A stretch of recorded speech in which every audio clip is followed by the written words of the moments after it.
Jake Morrison stood in chains before the Great Council. His hands were locked behind his back, but his eyes stayed calm. The huge chamber around him buzzed with alien voices.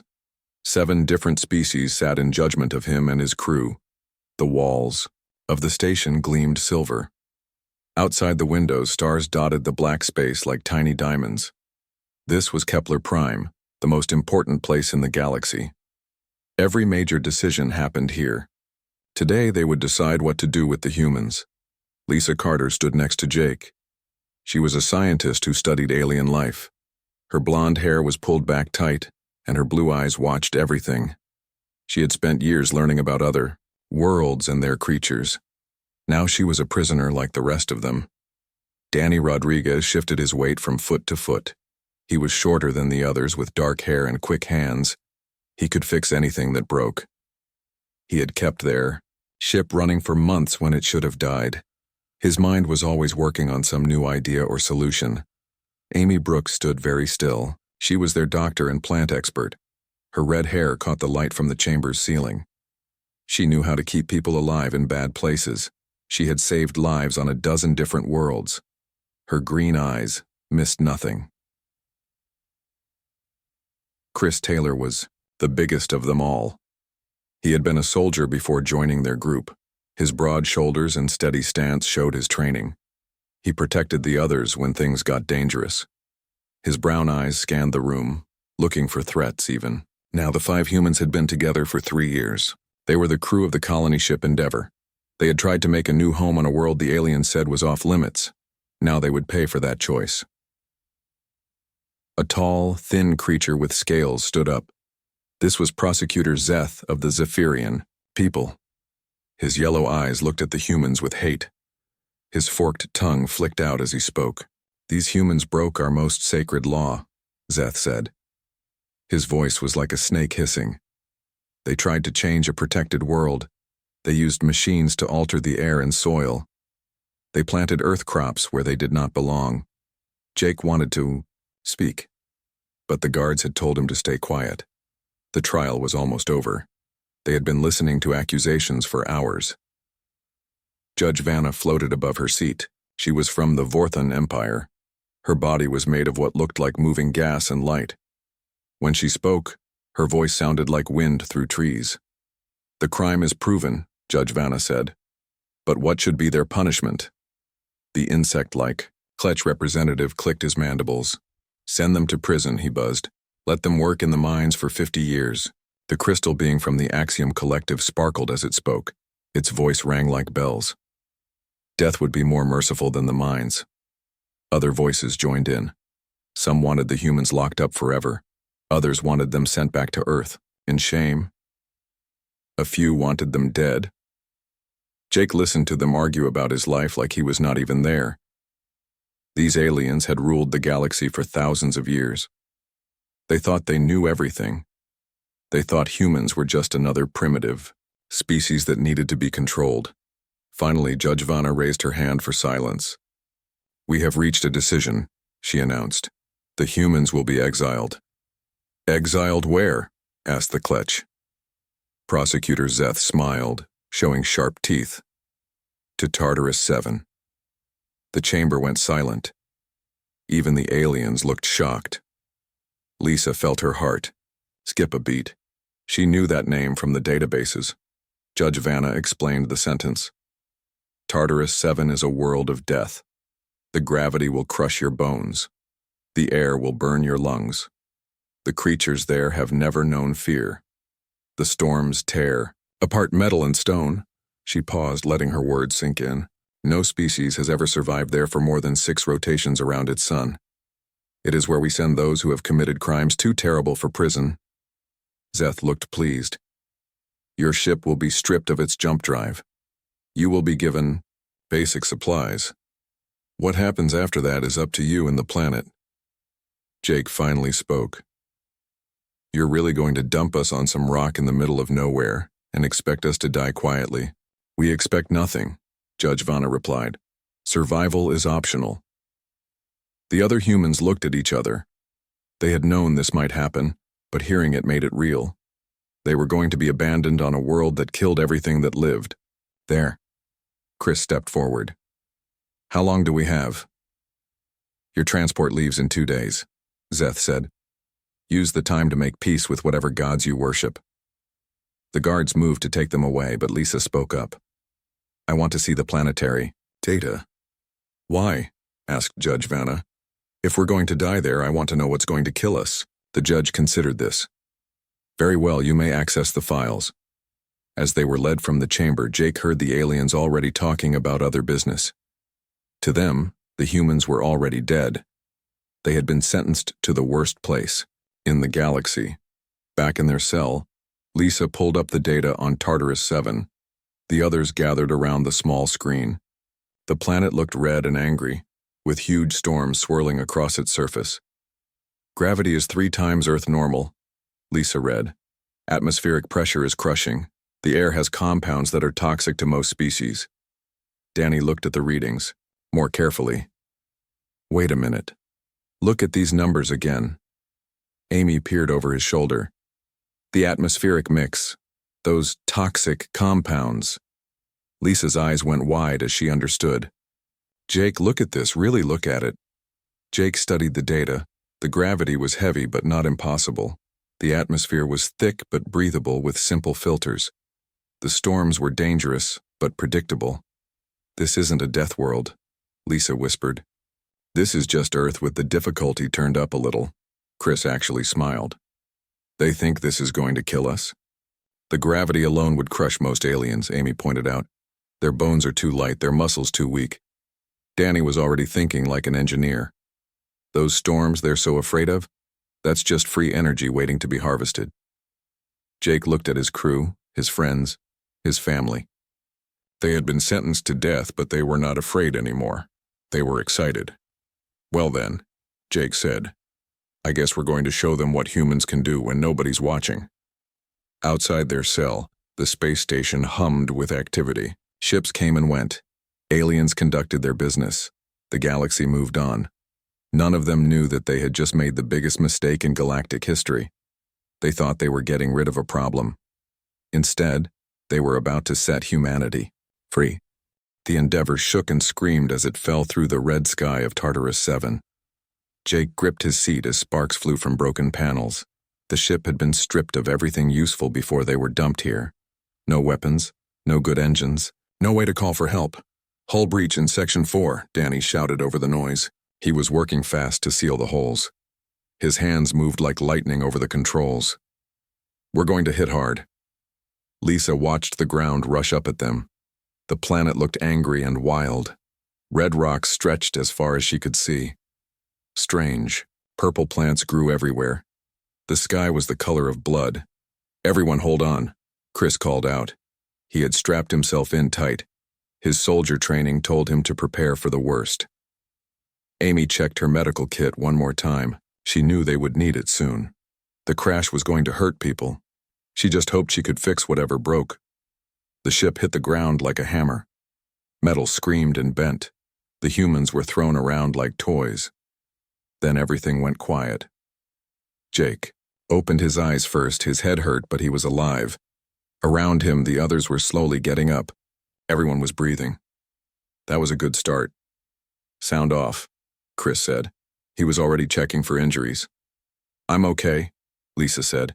She had a cut on her forehead, but nothing serious. Danny here, still in one piece. The engineer was already looking at the broken panels. Amy's fine. Let me check everyone else. The doctor started examining her friends. Jake stood up carefully. The gravity here was heavy. It felt like wearing a thick coat made of lead. But he could handle it. All of them could. First, things first, Jake said. We need to see what's outside. Chris went to the door first. He always took point when there might be danger. The door opened with a grinding sound. Hot air rushed in. The smell hit them right away. It was thick and strange, full of things they had never smelled before. But they could breathe it. The aliens had said the air would burn their lungs. Instead, it just felt heavy and warm. Air's fine, Chris reported. Thick, but fine. They stepped outside together. The world around them was like nothing they had ever seen. The trees were as tall as buildings and covered in thorns. The grass was purple and moved without wind. In the distance, something roared. "Gravity's about 3 times Earth normal," Lisa said. She was taking readings with her scanner. "Should be crushing us flat." "Feels like wearing a weighted vest," Chris said. He had trained with those before. "Annoying, but nothing we can't handle." Danny was already thinking about their crashed ship. "We can use parts of the Endeavor to build shelter. The hull's cracked, but most of it's still good." Amy was studying the strange plants. "These toxins the aliens talked about. They're mostly just heavy nitrogen compounds. We can filter them out easy." That's when they heard the howl. It came from the jungle nearby. Low and hungry, and getting closer, Chris pulled out the one weapon they had been allowed to keep, a simple knife. "What was that?" Amy asked. Lisa checked her database. "Dreadclaw hunters, pack predators. The files say they're unstoppable killing machines." "How big?" Jake asked. "About the size of Earth tigers, but with armor plating and claws that can cut through steel." The howl came again, closer this time. Then they saw them. 6 creatures moved through the purple grass. They looked like a mix of tiger and tank. Their claws gleamed in the red sunlight. Their eyes focused on the humans with hungry intelligence. "They hunt in packs," Lisa whispered. "They drive prey toward each other, then attack from all sides." The lead Dreadclaw stopped about 50 feet away. It studied the humans like it was trying to figure out what they were. Its pack spread out to surround them. "They're not used to prey that stands and watches," Chris observed. "Most things probably run." "Should we run?" Amy asked. "Where?" Jake pointed around them. "This is their world. They know every rock and tree." Danny had an idea. "The ship's power. Cells, I can rig them to explode." "How long do you need?" Chris asked. 2 minutes. The Dreadclaws were getting closer. They moved like liquid death, silent and smooth. Their leader took another step forward. Chris picked up a piece of metal from the crash. It was heavy in the thick gravity, but he could swing it. "Buy him time," he told the others. Lisa found a long piece of pipe. Amy grabbed a sharp bit of hull plating. Jake picked up a chunk of rock. They formed a circle, backs to each other. The pack leader charged. Chris met it head-on. The creature was fast and strong, but it expected its prey to be afraid. Instead, Chris swung his metal bar right at its head. The impact rang like a bell. The Dreadclaw stumbled. It had never been hit back before. The other pack members attacked from different sides. Lisa jabbed with her pipe, keeping one at bay. Amy used her medical training to aim for weak spots in their armor. Jake threw rocks with surprising accuracy. 30 seconds, Danny called out. He was working with wires and power cells behind them. The creatures were confused. Their usual tactics did not work. These strange new animals fought back. They worked together. They used tools. The pack leader regrouped and tried again. This time it leaped high, aiming to land on Chris from above. Chris rolled aside and let it crash into the ground. "Done!" Danny shouted. "Everyone get down!" They all dropped flat. Danny triggered his makeshift bomb. The explosion was not huge, but it was loud and bright. The Dreadclaws ran back into the jungle, howling in confusion and fear. The humans got to their feet, breathing hard. Around them, bits of metal and rock were still falling from the sky. "That was easier than I expected," Chris said. "They've never fought anything that fights back smart," Lisa realized. "Everything else here just runs or hides." Amy was checking everyone for injuries. "We're built for this," she said. "Heavy gravity, thick air, dangerous predators. It's like Earth, but turned up a little." Jake looked around at their new world. The red sky, the purple plants, the distant sounds of alien life. For the first time since their trial, he smiled. "Look around," he told his friends. "No rules. No aliens telling us what we can't do. No bureaucrats stopping us from building what we want." Danny was already planning. "We can use the ship for shelter. Build walls from the local stone. That jungle's full of materials." "The soil's rich," Amy added. "We can grow earth crops here, maybe even improve them." Lisa was taking more readings. This whole planet's like a giant laboratory. So many new species to study. Chris was thinking like a soldier. We'll need defenses, more of those pack hunters might come back. Jake felt something he had not felt in years. Hope. Real, solid hope. They thought they were punishing us, he said. Instead, they gave us paradise. 3 months later, a Confederation monitoring probe arrived to collect human remains. Instead, it found a growing settlement. Gardens full of earth vegetables, walls made of local stone, power generators built from crashed ship parts and storm energy, and 5 humans who looked healthier and happier than they had in years. The probe sent its report back to the Confederation. The message was simple and shocking. The humans were not just alive, they were thriving. Dr. Vex crouched behind the purple rocks, watching the human settlement through his scope. 6 months had passed since the exile. The humans should have been dead. Instead, they had built a small town. Vex was a Zephyrian scientist. His scales were dark green, and his yellow eyes could see for miles. He had been sent here secretly to study how the humans died. Instead, he was watching them live. The settlement had walls made of red stone. Gardens full of green plants grew in neat rows. Children played in the streets. Smoke rose from chimneys. It looked peaceful and happy. This was wrong. Everything about this was wrong.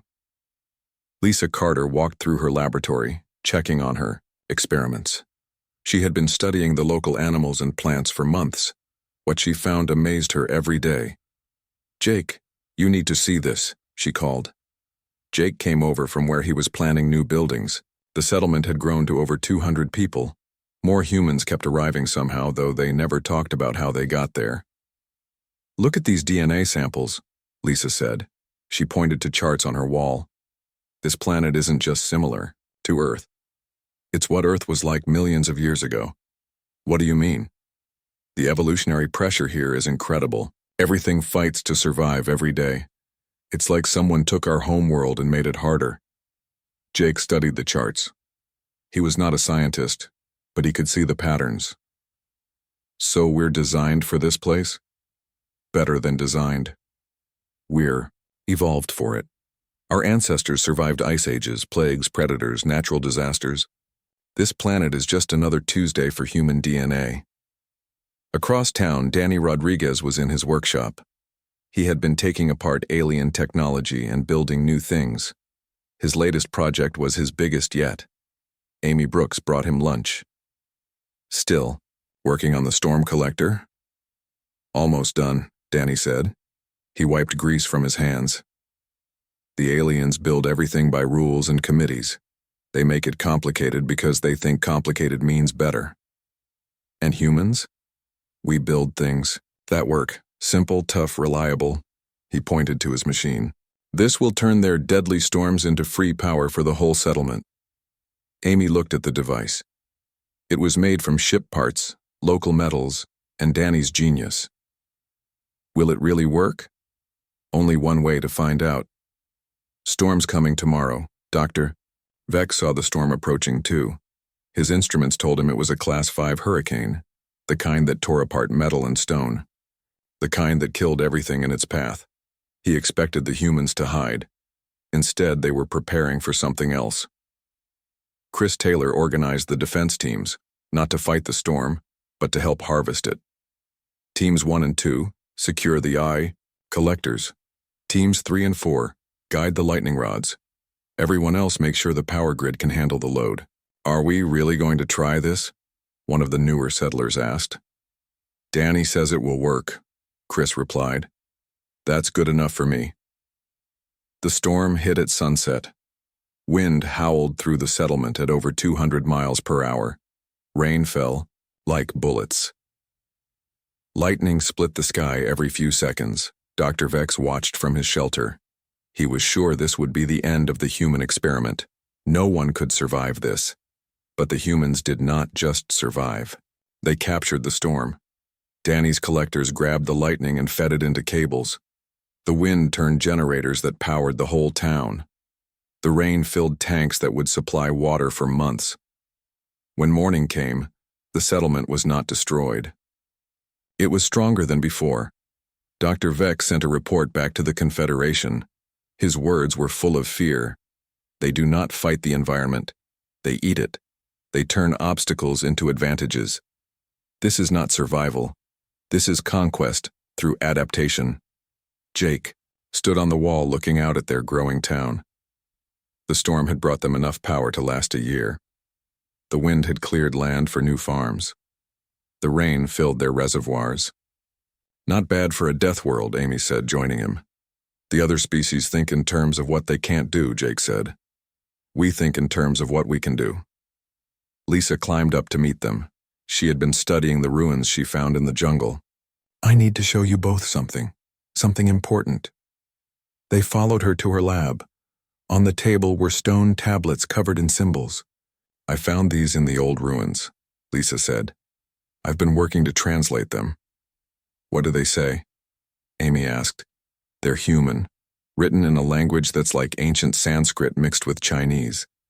These ruins aren't from aliens. Jake felt a chill run down his spine. You're saying humans have been here before? Not just before, long before. These tablets are thousands of years old, maybe tens of thousands. Amy picked up one of the stones. The symbols seemed familiar somehow. What happened to them? I don't know yet. But they left instructions, engineering plans, maps of safe places and dangerous ones. It's like they were preparing for someone to come after them. Chris joined them, having heard the news. So we're not the first humans on this world. And probably not the last, Lisa said. Look at this. She showed them a stone map. It marked dozens of other worlds. All of them were marked with the same symbol, a human handprint. How many planets, Jake asked. At least 50 that I can count. All of them worlds the Confederation calls uninhabitable. Dr. Vex was not the only alien watching anymore. Ships from 3 different species hid in the outer system. They all wanted to understand how humans survived where others died. What they saw terrified them. The humans were not just living on Tartarus 7. They were improving it. The air was cleaner now. The storms were less violent. Even the predators seemed calmer. They are terraforming without machines, one observer reported. They changed the world just by living on it. Another ship brought news that made everything worse. We have detected human settlements on Hades 3, Inferno Prime, and Devil's Rock. All death worlds. All supposedly empty. How many humans are there? Someone asked. We don't know. But they're spreading. Back on Tartarus 7, Jake called a town meeting. 200 humans gathered in the main square. They looked healthy and strong. The heavy gravity had made them stronger. The thick air had made their lungs bigger. The dangerous world had made them more careful and clever. We've learned some things about our new home, Jake began. Good things and strange things. He told them about the ancient ruins, about the other worlds marked on the stone maps, about the feeling that they were part of something bigger. The aliens think they punished us, Jake said. But maybe they just sent us home. Lisa stood up. I've been thinking about evolution, about how life spreads from world to world. What if humans didn't start on Earth? What do you mean? Someone called out. What if we started here, on worlds like this? What if Earth was where we went to rest and grow strong again? The crowd was quiet. It was hard to imagine, but it made sense. Humans were too good at surviving terrible places, too quick to adapt to worlds that should kill them. Amy spoke up. If that's true, then the Confederation made a big mistake. What mistake? Chris asked. They didn't exile us to a death world, Amy said. They brought us home. Dr. Vex heard everything through his hidden listening devices. His report that night was short and urgent. Request immediate evacuation. The humans are not adapting to this world. The world is adapting to them. And there are more worlds. Many more. He paused, his hands shaking as he typed. I do not think they are aliens at all. I think they are something else. Something older. Something that was here before any of us. In the settlement, children played games in the heavy gravity. Adults worked in gardens full of earth crops. Engineers built machines that turned deadly weather into useful power. And in the archives, Lisa Carter studied ancient maps that showed a path through the galaxy, a path marked by human handprints on worlds that were supposed to be empty. The Confederation thought they had solved their human problem. Instead, they had awakened something that had been sleeping among the stars for a very long time. Admiral Crix floated above his command deck, watching Tartarus 7 grow larger on the main screen. His crystalline body flickered with angry light. 1 year had passed since the human exile. 1 year of reports that made no sense. "How many ships in the human settlement?" he asked his aide. 17, sir. All built from local materials and storm energy. 17 ships. On a world with no shipyards. Crix's light pulsed faster. "And the population?" "Over 500 humans, sir. Plus..." The aide hesitated. "Plus what?" "Plus alien visitors. Young ones, mostly. They seem to be learning from the humans." Crix turned away from the screen. The Vorthan Empire had sent him to clean up this problem. The Confederation was falling apart. 3 species had already left the Council. The humans were supposed to be dead, not building a new civilization. On Tartarus 7, Jake stood in his garden watching a ship land. It was small and built in a style he had never seen before. The pilot who climbed out was definitely human, but her clothes were strange. "Jake Morrison?" the woman asked. She was tall with dark skin and short black hair. Her voice carried an accent he could not place. "That's me." "And you are?" "Captain Elena Vasquez. I bring news from the other worlds." Jake felt his heart skip. Other worlds? The Confederation has been busy. 3 more human groups have been exiled to Deathworlds in the past year. All of them are doing just fine. She gestured to her ship. This was built on Hades 3 using volcano heat and metal from the core. The humans there have turned the whole planet into a forge. Lisa came running from her lab. "Did you say other groups?" "Dozens of them," Elena said. "The Confederation keeps finding reasons to exile humans, and we keep turning their death worlds into gardens." Chris appeared with Amy and Danny. They had heard the news spreading through the settlement. Other humans, other worlds, other successes. "How many?" Amy asked. "Last count 47 worlds. All of them supposed to be uninhabitable. All of them now hosting human settlements." Elena smiled. "The aliens are starting to panic." Danny was studying her ship with interest. "That hull design, where did you learn to build like that?" "From the ruins. Every death world has them. Ancient human construction sites. It's like someone left us instruction manuals." Jake felt pieces clicking together in his mind. "Elena, how did you find us?" "The stone maps. Every world has them. They all point to other worlds. It's like a network, a web of human settlements waiting to be reactivated." Admiral Crix received the report while his fleet moved into attack position. His aide looked nervous as he delivered the news. "Sir, we have detected incoming ships. Human design but using technology we don't recognize." "How many ships?" 47, sir. 1 from each of the exile worlds." Crix felt something cold settle in his crystal core. "They're coordinating. The exiled humans are working together." "Yes, sir. And sir, there's something else." "What?" "We're reading massive energy signatures from the planet's surface. The humans have built something big." On the planet below, Danny finished his greatest creation. It had taken him months to decode the ancient blueprints found in the deepest ruins. Now he stood before a machine the size of a building. "What does it do?" Lisa asked. "Planetary defense," Danny said simply. "The ancients built it. We just had to turn it on." The machine was connected to the planet's core through a network of tunnels that crisscrossed the entire world. It drew power from the molten rock below and the storms above.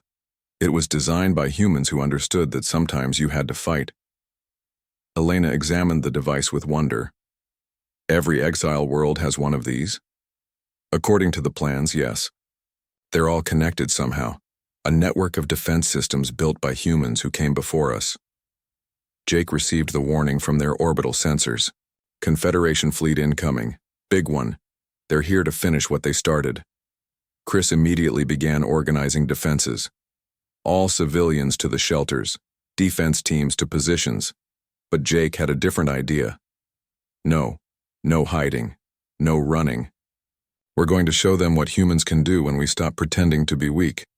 Admiral Crix opened communications with the planet. His voice echoed across Tartarus 7. Humans of the settlement, you have violated the terms of your exile by building ships and contacting other worlds. Surrender now for relocation to a proper prison world. Jake stood in the communication center, surrounded by his friends and Elena. He keyed the transmitter. Admiral Crix, this is Jake Morrison. We decline your offer. Then you will be destroyed. No world can stand against a Confederation fleet. Maybe no world you know about. Danny's hand hovered over the activation switch for the ancient defense system. Jake, we don't know what this thing really does. But we know who built it. Humans like us. Humans who faced impossible odds and won. Admiral Crix gave the order. All ships, begin bombardment. Reduce that settlement to ash. The Confederation fleet opened fire.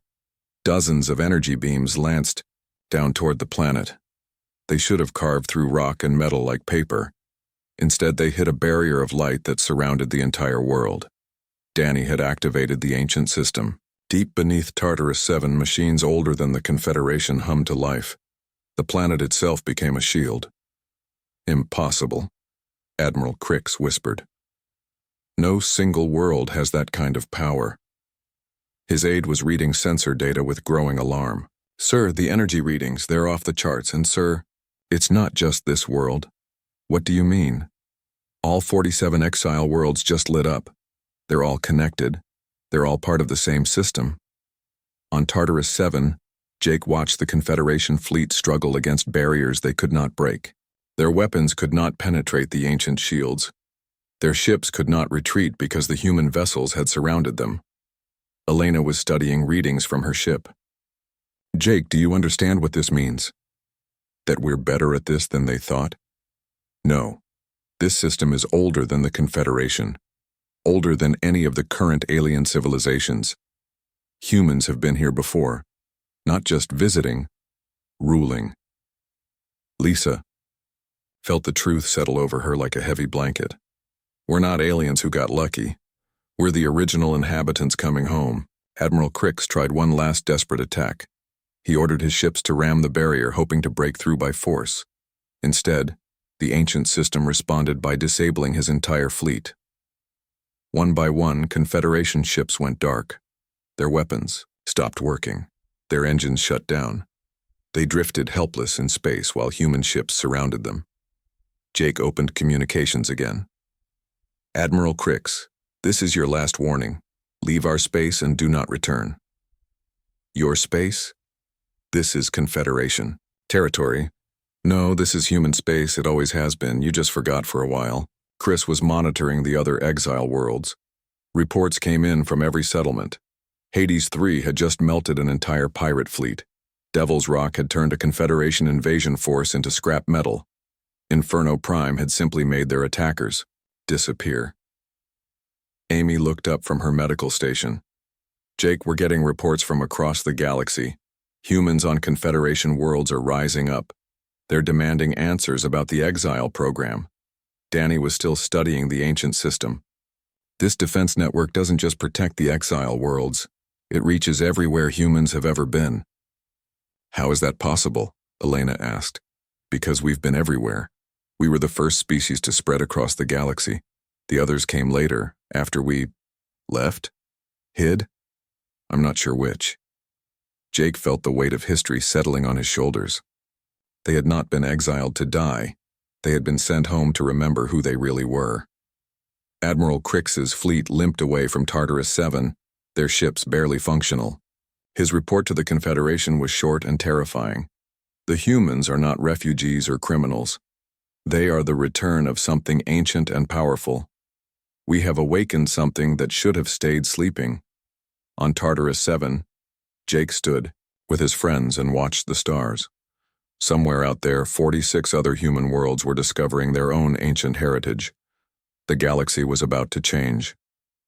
What happens now? Amy asked. Jake smiled. Now we remind the galaxy who was. Here first. 2 years after the exile, the Galactic Confederation Council met again. But this time, they met on Tartarus 7.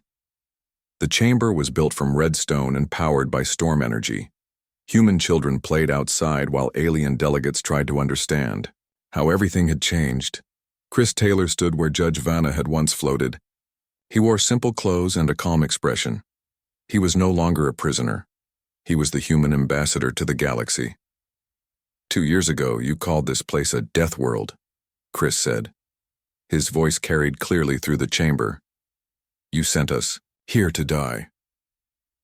The alien delegates shifted uncomfortably. Prosecutor Zeth was there, but he looked smaller now. His scales had lost their bright color.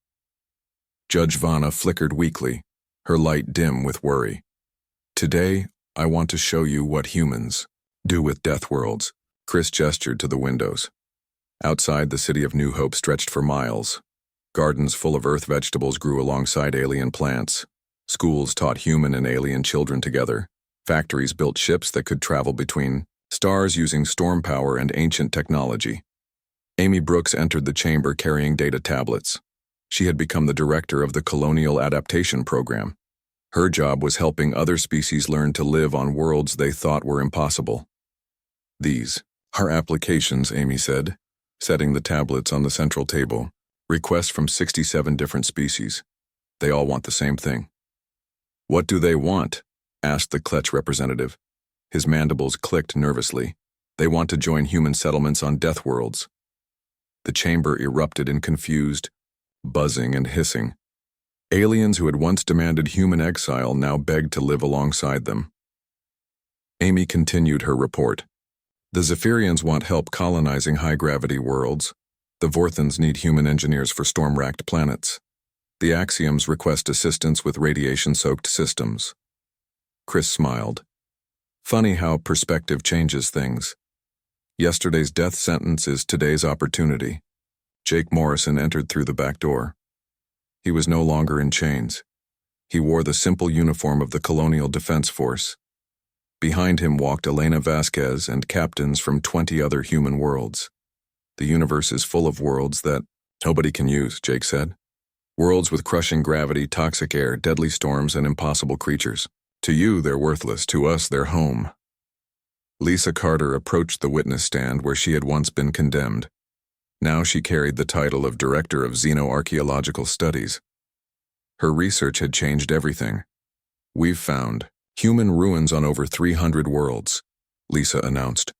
All of them were marked as uninhabitable by Confederation surveys. All of them show evidence of advanced human civilization dating back millions of years. She activated a holographic display. Star maps filled the chamber showing trade routes and communication networks that spanned the galaxy. Humans didn't evolve on Earth, Lisa said. We evolved out here, on the worlds you call impossible. Earth was our vacation spot, our retirement, home, the place we went when we wanted peace and quiet. Dr. Vex stood up from the audience. The Zephyrian scientist looked tired and defeated. If this is true, what happened to the ancient humans? Where did they go? Danny Rodriguez stepped forward. He had become the Chief Technology Officer for the Human Colonial Authority. They didn't go anywhere. They went to sleep. He gestured to the walls around them. This whole planet is a machine. So are all the other exile worlds. They're designed to activate when humans return, to wake up our technology, to remind us who we really are. The Confederation rose after we went dormant, Jake added. You filled the empty space we left behind. Built your own version of galactic civilization. That's fine. There's room for everyone. Judge Vanna finally spoke. Her voice was barely a whisper. What do you want from us? Chris returned to the center of the chamber. Partnership. The galaxy is bigger than any one species can handle alone. There are billions of worlds out there. Most of them are too dangerous for any single race to colonize. Amy pulled up another display. But working together, we can settle anywhere. Humans handle the death worlds. Other species take the garden worlds. Everyone wins. The Kletch representative clicked his mandibles. And if we refuse? Jake shrugged. Then you refuse. We're not going to force anyone. We'll just keep doing what we've always done, turning impossible places into homes. Elena stepped forward. The exile program is over. Any species that wants to send criminals to death worlds will find them joining. Human settlements instead. We don't turn anyone away. Even your enemies? Prosecutor Zeth asked. Especially our enemies, Chris replied. Amazing how sharing a death world changes people's priorities. Hard to stay mad at someone when you're both fighting the same storm. An aide rushed into the chamber and whispered something to Judge Vanna. Her light flickered with surprise. What is it? Asked the Kletch. Report from the Outer Rim. A new species has been discovered. Highly aggressive. They've been attacking Confederation colonies with weapons we've never seen before. Jake and his team exchanged glances. They had been expecting this. Where did they attack? Chris asked. 7 systems in the Perseus arm. All garden worlds with light defenses. Danny smiled. Did they hit any death worlds? Well, no. Those systems don't have any valuable worlds. Yes, they do, Lisa said quietly. They have human worlds. Amy was already pulling up defensive reports. All human settlements in the Perseus arm report no attacks. The invaders seem to be avoiding them entirely. Why would they do that? Judge, Vanna asked. Jake stood up. Maybe because they recognize the neighborhoods. The realization hit the chamber like a physical force. If humans were the ancient galactic civilization, then these new invaders might be their ancient enemies. Enemies that remembered which worlds to avoid. Chris addressed the stunned delegates. The Confederation has protected the easy worlds for thousands of years, but the easy worlds are what get attacked first. The hard worlds are what survive. You're saying we need you, the Kletch observed. We're saying we need each other, Amy corrected. The galaxy's getting more dangerous. The old empire is waking up, and that includes more than just humans. Jake walked to the window and looked out at the thriving city. Alien children played with human kids in the heavy gravity. Mixed families had dinner together. Engineers from 12 different species worked on storm collectors and defense systems. The Confederation spent 50 years trying to control us, Jake said, telling us we were too dangerous, too primitive, too reckless. Then you exiled us to worlds you thought would kill us. He turned back to face the assembly. Instead, you gave us exactly what we needed. Freedom to be ourselves. Room to build without someone telling us it was impossible, and problems big enough to be worth solving. Chris moved to the podium. Today we're announcing the Tartarus Accords, a new agreement between humans and any species that wants to join us. Amy read the terms.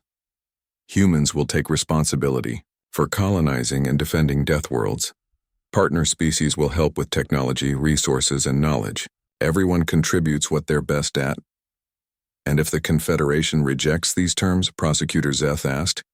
Danny grinned. Then you can keep the garden worlds. We'll take everything else. Elena pulled up a star chart. There are roughly 1 million habitable worlds in Confederation space. About 50,000 of them are what you call garden worlds. The other 950,000 are death worlds.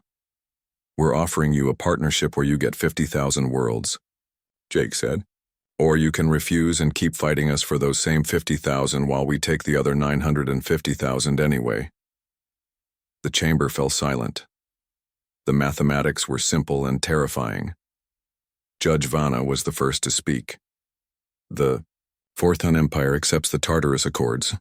One by one, the other species agreed, some eagerly, some reluctantly, but all of them with the understanding that the galaxy had just changed forever. As the delegates filed out, Chris stood with his friends at the window. Outside, 3 suns were setting over New Hope. The sky was painted in shades of red and gold. Ships launched from the spaceport carrying humans and aliens to new worlds together. Think it will work? Amy asked. It's already working, Lisa replied. Look around. Danny was installing a new storm collector on the roof. A Kletch engineer was helping him, learning human techniques. Fourth and children were learning to swim in the settlement's pools, building strength for high-gravity worlds. Jake put his hand on Chris's shoulder. 2 years ago, we were criminals facing execution. Today, we're writing the Constitution for a new galactic order. Just another Tuesday for a human, Chris said. Amy laughed. Tuesday? This feels more like a Monday to me. Monday's when you start new projects, Jake agreed. And we've got about 1 million worlds to settle. Outside, the first storm of the evening began to build. Lightning flickered in the clouds. The wind picked up, carrying the scent of rain and possibilities. In the old days, the Confederation would have hunkered down and waited for the storm to pass. But this was a human world now. As the storm approached, the city came alive. Storm, collectors deployed, energy grids activated. Children ran outside to dance in the rain. The storm that would have terrified other species was just another source of power for humanity, just like every other impossible thing they had ever faced. Just another Tuesday for a human.